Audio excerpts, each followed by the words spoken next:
Mesdames, Messieurs, bonjour, ravi de vous retrouver pour cette nouvelle édition du JT Cultures et Marchés. Alors nous commencerons cette émission en évoquant les principales raisons de la baisse des cours du blé. Nous intéresserons ensuite au début des semis de maïs aux États-Unis avant de se tourner vers les perspectives 2025 des surfaces européennes de colza. Enfin, nous ferons un focus sur le ralentissement de la trituration de tournesol en Europe. En France, après un repli de 18 € par tonne en l'espace de 2 semaines, le marché revient sur la zone psychologique des 200 € par tonne à Rouen. Alors pourquoi une telle baisse ? Tout d'abord parce que la remontée de la parité euro-dollar pénalise fortement la compétitivité du blé français à l'échelle mondiale. À cela s'ajoutent les nouvelles tensions politiques avec l'Algérie qui diminue la demande en blé français et donc qui fait indirectement chuter les cours.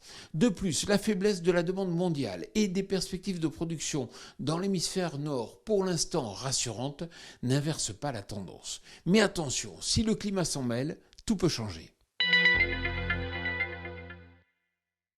Aux États-Unis, les semis de maïs sont réalisés à hauteur de 12%, soit en ligne avec la moyenne quinquennale qui est de 10%.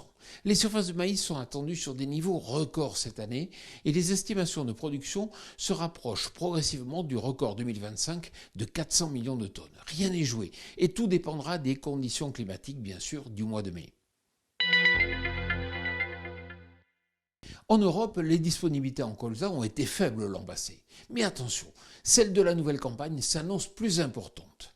Alors, grâce à l'augmentation des surfaces en Europe de l'Est et des potentiels de rendement pour le moment optimistes, la production européenne de colza pourrait se rapprocher des 19 millions de tonnes contre 16,8 millions de tonnes en 2024. Mais la récolte est encore lointaine.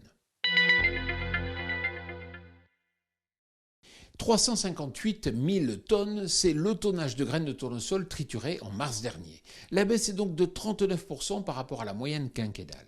Comment l'expliquer ?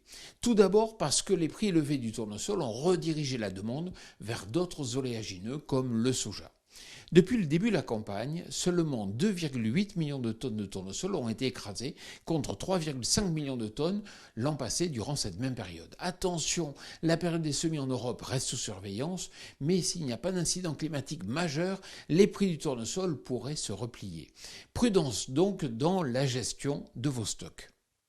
Voilà, le JT Culture et Marché, c'est terminé. Je vous souhaite bien sûr une excellente semaine.